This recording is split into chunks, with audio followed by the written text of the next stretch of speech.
Hey everybody, this is Frank Hannon, lead guitarist of Tesla. Let's rock. What's the play? Let's get real. Somebody has a in a cold blue steel. Nobody wins, such a shame it's true. That ain't no good for me or you. How are things? Things are fantastic, man. We just did a show last night that will go down in the permanent memory banks records of just in my own personal Hall of Fame. Not Rock and Roll Hall of Fame, but my own personal Hall of Fame, opening for Leonard Skinner at the Red Rocks Amphitheater in Denver. And the show was just magic. It went off without a hitch. I mean, everything was fantastic. The audience was just insane. I'll never forget it. How cool is that, opening for Leonard Skinner? Yeah, which goes along with, our new song, Cold Blue Steel is inspired by Leonard Skinner. It's great to obviously still be doing this stuff so many years later. I mean, the other thing about that show last night at Red Rocks was it reminded me that Tesla had sold out Red Rocks in 1991, 30 years ago, 2 nights in a row. And when we were back in our heyday, the late 80s, early 90s. And Lollapalooza had just started, and Lollapalooza was happening in Denver the same weekend, but it didn't affect us. People always ask me, how did grunge affect your band, or did it cause your band to break up? And the answer is no. I mean, we had our own kind of niche going. We weren't a hair band. We weren't a grunge band, even though we have hair. We weren't a glam band from the 80s. We were kind of our own. We had our own fan base, and we were able to sell out 2 nights at Red Rocks 30 years ago. And to be back there last night was just such a great experience with Leonard Skinner. I was doing some research last night, and I did realize that this year is the 35th anniversary of Mechanical Resonance and the 30th anniversary of Psychotic Supper. That's right. Yeah. Unbelievable. Hey, and you actually pronounced the name of it right, Mechanical Resonance. A lot of people go Renaissance, Mechanical Resonance. I've been a fan since that day. I remember that album very well. Hey, well, thanks, man. Yeah, 35 years. We did a 30th anniversary live version of that album. And in order to do that, when we were on tour 5 years ago, we had to relearn the songs note for note. We wanted to really pay good justice to it. Other than, we tune down now because we're a lot older. So singing those songs is very difficult. So we tune our guitars down a bit. But we went back and learned every song on Mechanical Resonance again. And it was like a flashback for me being back, leaving high school at 17 years old. And because I was pretty young when I wrote that stuff with the guys in the band, a lot of those ideas, the song ideas, started off with me on the guitar, and I trip out. I like, how did a young guy come up with changes, and those kinds of things? But we put that stuff together so long ago, and it was great to revisit that album. And now we're revisiting Psychotic Supper, and we're doing in our show, we're doing Call It What You Want, Edison's Medicine, What You Give, and songs off of that album, Psychotic Supper. 30 years ago. It's hard to believe. No wonder I'm rambling. I'm like a senile old man here. I love it. I think it's great. Plus, I just woke up. I just rolled off a bus. Yeah, I apologize for getting you up so early for this after a show last night.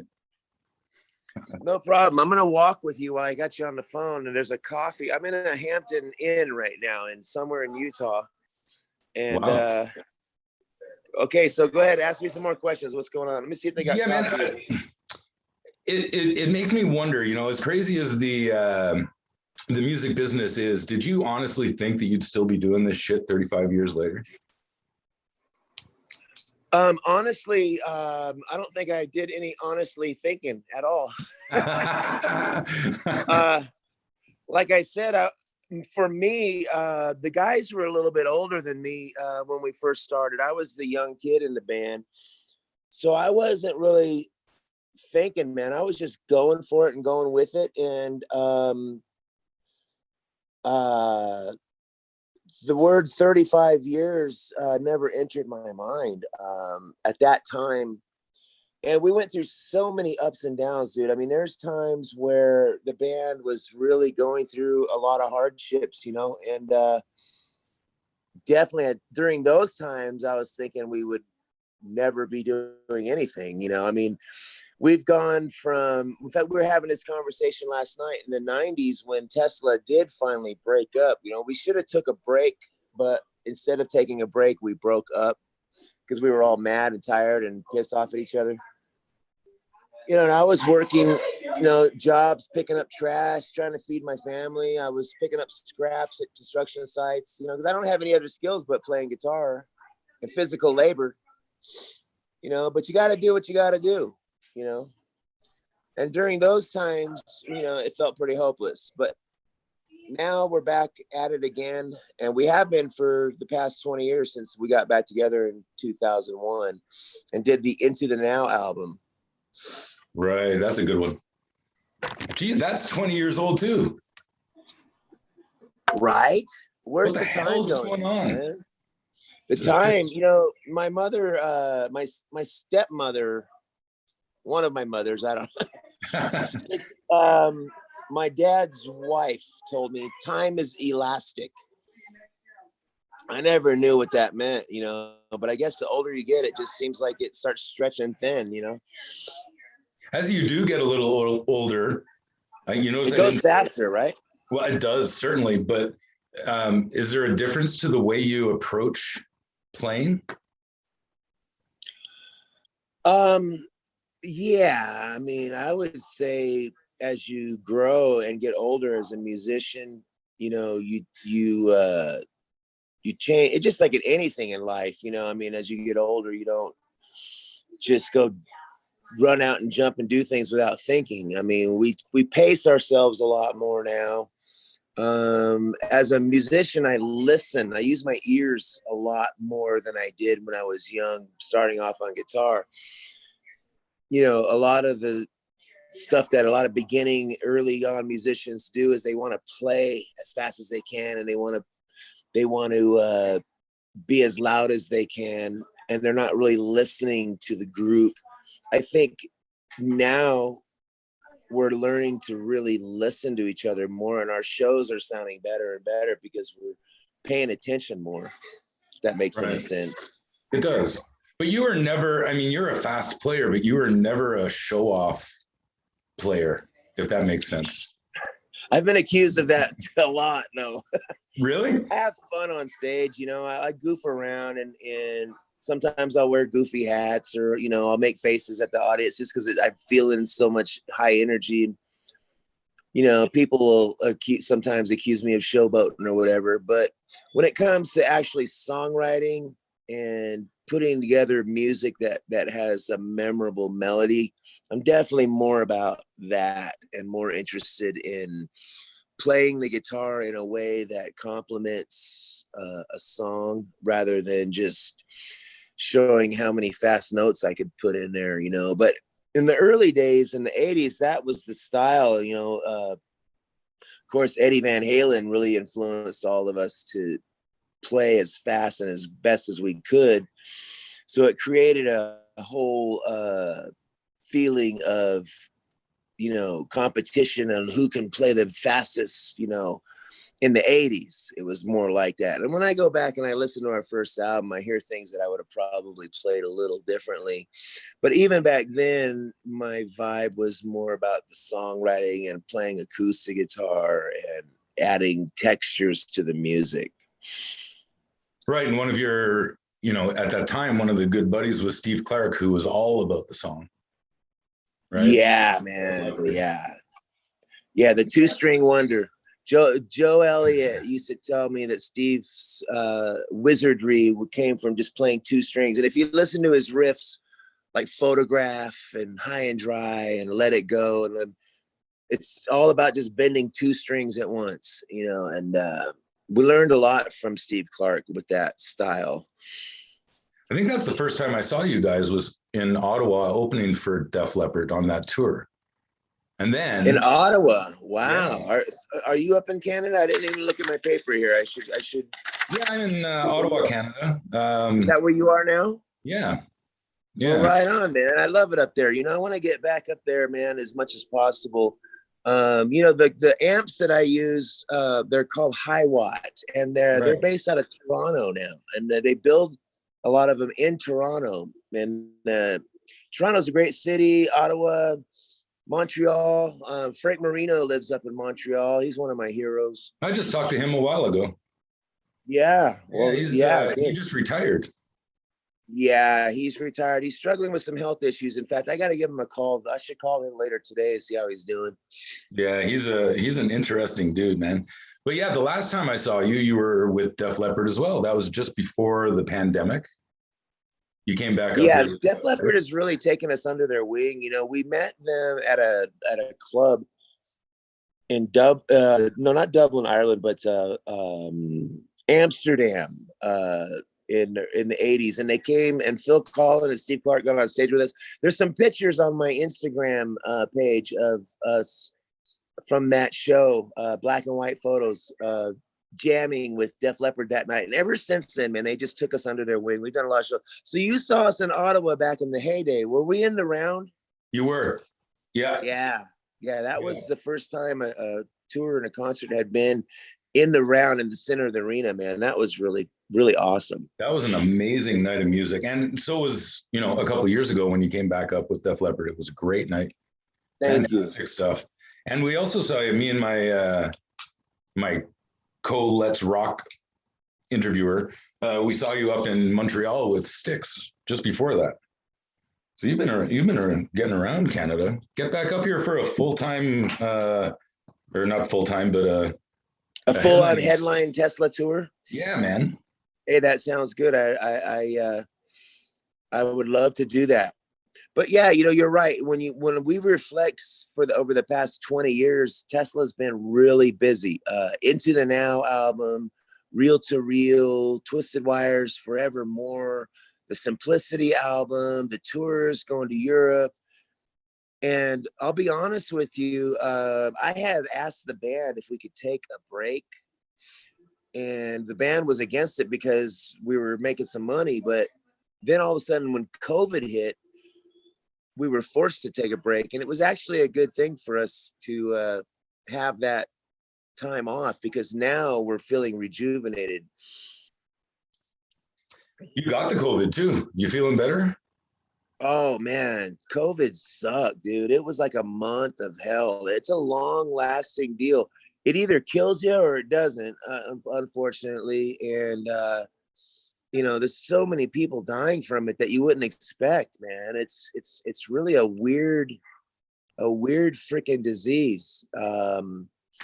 But yes, I'm feeling much better, but I still feel the effects of it. Like, I think all this rambling and talking that I'm doing, I think it's kind of screwed my brain up a little bit. Makes me a little foggy and a little delirious, but I could feel it in my lungs. Last night we were in Denver, you know, and I've been over it for 2 months, but imagine, have you had it? No. Okay, well, the way it affected us was, imagine being really hungover, like you just went on a party binge, and imagine that you were up all night just smoking cigarettes and just drinking whiskey, and the next morning, you know how you feel? Yeah. Imagine that lasting for about a month, and you just can't get over it, and you're just stuck on the couch just feeling that way. That's what COVID felt like to me. Good Lord. And it still hasn't quite gone away yet. That's awful. Well, I'm not going to let you talk too much then, because I don't want to ruin your voice for the next show. But that's all right. I've got about 5 more interviews ahead of you. Oh, Jesus. Let's talk about the new single real quick. Yes, let's do that. Cold Blue Seal, fantastic song. I noticed that reference to Skynyrd from Saturday Night Special. Yeah. Which was also a song you covered on Reel to Reel. Yes, it's a great song, right? It's And it's an example of Ronnie Van Zant being our influence in a way of telling a story and telling, I mean, when you're listening to Saturday, especially, you can picture the story. And so Jeff was really fired up on that song one day. He was coming over to my house a couple months ago, and we were going to work on some music, and he was listening to that track, and that's where it started. And, you know, we've been getting a lot of flack from people that only hear the couple verses in the song about, you know, thinking it's about gun control. And in a way it is, but really it's so much deeper than that. The lyrics, we try to definitely not take sides and be political, but we want to sing about a situation, sort of like what we did with Modern Day Cowboy in the 80s. We sing about foreign lands and terrorist commands and bang, bang, shoot them up, and how that attitude is still happening in the world at that time, being a, you know, a gunfighter cowboy situation, but we're not pointing fingers, right? And that's the same way with this song, but some people only hear parts of it and have been giving us some shit about it. But if you listen to the lyrics, it's asking a question: what's to blame? Let's get real. And the song is really about people that you give them an inch, they take a mile, whether it's a politician, whether it's a crook, whether it's a police officer, you know, and we support our police. But there's evil intentions in all parts of life. And that's what the song is really about. Just observing and asking a question: what's to blame? It's not talking about, you know, take away guns or any of that shit. But it started off just being fun poke at Ronnie Van Zant. That first lyric, just like, I mean, that last lyric in the song, just like Ronnie said, let's jump into the bottom of the sea. Just like Ronnie, I do agree. Why don't we jump onto the bottom of the sea? Right. That's where the song started, for fun. And then we took it and tried to make it a little bit more serious. It's a great tune. But anyway, I'm very proud of the song. We played it last night with Leonard Skinner during the show. And I mentioned to the audience that it was influenced by Ronnie Van Zant. And it went down great, man. The song is rocking. I'm very proud of it. And we produced it ourselves. It's really raw. It's not like overproduced. It's just real edgy. Right. Does this mean there's a new album coming out at some point soon? Yeah, it'll end up on an album, but we're going to just do one song at a time. Instead of trying to cram for a test, you know, like making an album is almost like a test. You got a deadline on it and there's all this pressure. You got to try to finish it by a certain date. And then what you end up doing is cramming the songs, right? So We're not going to do that. We're just going to write a song when we feel it and have fun with it. And then when we have a group of them, we'll put it out together as a collection on an album. Perfect. Looking forward to it. I don't want to take up too much of your time because I know you got a bunch of other interviews. Well, Ken, I really appreciate your support and thank you. And thank you for this. I've been waiting for this one for many years. Since I started this, I've been trying to get you. And this is great. Thank you so much. Much appreciated. Best of luck. And I hope to see you up in Ottawa at some point soon. Okay. All right, Ken. Thanks a lot, buddy.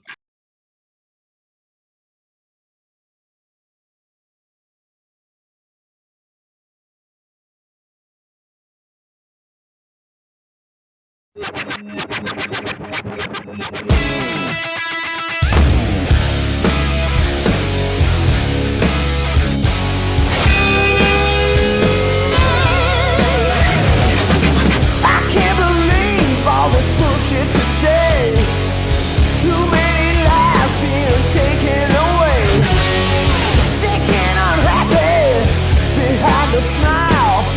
Give them an inch and they'll take a mile. What's the blame? Let's get real. Some find the answer in a cold blue steel. Nobody wins, such a shame it's true. That ain't no good for me or you.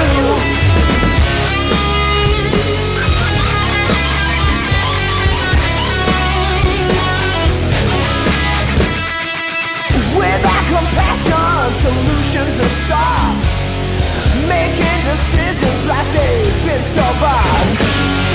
Evil intentions refuse to respect, pulling the trigger to serve and protect. What's the blame? Let's get real.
left or right. Meet in the middle and give up the fight. You've been elected to find common ground, so we the people feel safe and sound. What's the blame? Let's get real. Some find the answer in a cold blue steel. Nobody wins such a